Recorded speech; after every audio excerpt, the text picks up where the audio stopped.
Peace and love. Welcome back. Hope everybody's staying blessed. So, Kanye West, Donald Trump, and the Christian paradigm. This is a sensitive topic, obviously.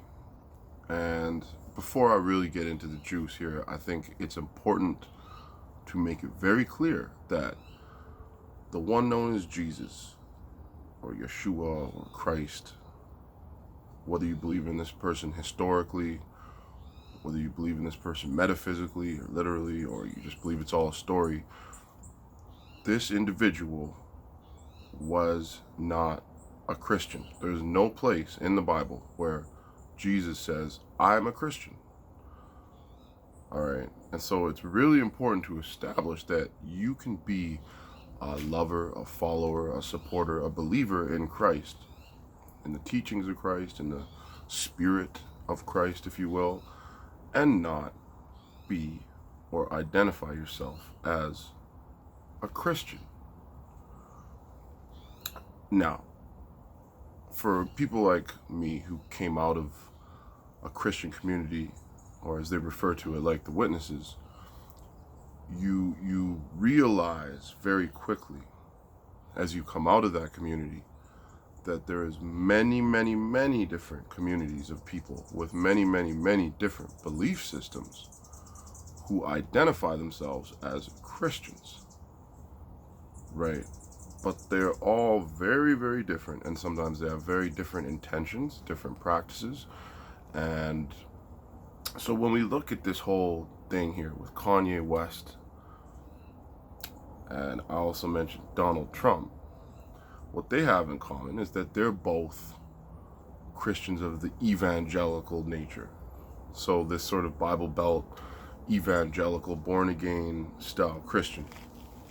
Now, as a person who loves art, as an artist myself, when I look at Kanye West, I've always been a huge fan. I love his art, and better yet, I love the way he's able to stir the emotions of people with his artwork, with his music, with his fashion, so on and so forth. Now, when you look at someone like Trump, I don't know if I'd say I'm a fan of Trump, but he's an amusing person, and he too is somewhat of an artist with words. He knows how to use words. He knows how to stimulate people's emotions, and both of these guys are on the evangelical team, big time.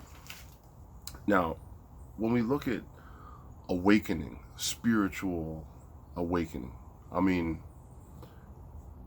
for me, no matter what religion it is, necessarily, if there's something that allows you to become a better person or stimulates you to wake up out of the old you and grow, that's a good thing.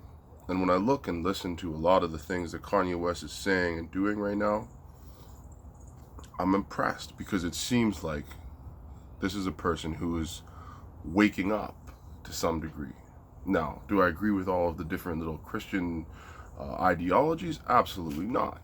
I think that there's a great deal of the blind leading the blind when we look at many Christian communities and when we look at the fundamental teachings. But for Kanye as an artist, he takes it a step further. And a lot of the things that he talks about, when he talks about tapping into the higher force, when he talks about using power, the higher power, instead of force, these are deep metaphysical concepts that are extremely helpful and valuable for anybody, especially people trying to do big things. I like the way he's doing this Sunday service thing. He's throwing a wrench in the whole way that people would look at quote unquote church, bringing a real artistic and creative approach to this Sunday service thing. And I think that's good. I think in this day and age, we need innovation. We need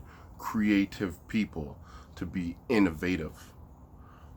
Now, there's two sides to this coin, though, because as much as I think an awakening is a good thing, and if it's Christianity that wakes you up and allows you to grow, be a better person, or Islam or Buddhism or Judaism, whatever it is, I think it's good as long as other people aren't being hurt in the process, right?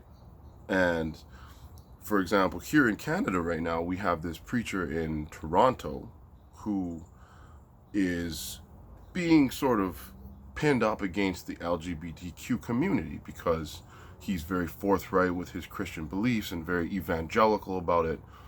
But what's happening is, in the process, obviously, communities of people who have been hurt by the Christians, communities of people who have been tossed out and stepped on and thrown down by the Christians are obviously, they have something to say about it. And so it's causing a conflict. And what you see, especially with the more evangelical persuasions of Christianity, is you see many times people who decide that they're going through some sort of a waking up process or some sort of an awakening, but they feel like the rest of the world needs to be waking up to the same things they're waking up to too. And what we all know, those of us who have woken up spiritually, what we all know is that that process is personal. And so here's the problem, is you get many times these Christians trying to force onto people a personal experience that they had. And now they think you should have it too, because they had it. And that's not how it works. When an apple gets ripe and is ready to jump off the tree, it's not going around all the other apples trying to get them to jump off too, because each apple takes its own ripening time period before it's ready to be picked. And it's the same way with waking up. It's the same way with any kind of growth, especially spiritual. Now, the other side to this is the manipulation. When I look at Trump, here's a person who, at least on the face, and I'll say the same thing about Kanye West, does not seem to be living necessarily by what we would call Christian values. And I should add, I think Christian values, for the most part, are good. I think that Christianity does promote many good values. But Kanye West and Donald Trump, definitely Donald Trump, are not individuals that I would look at and say, hey, there's a great example of someone practicing Christian values. But it seems like Trump has been very masterful at being able to harness the energy of the quote-unquote evangelical Christian community.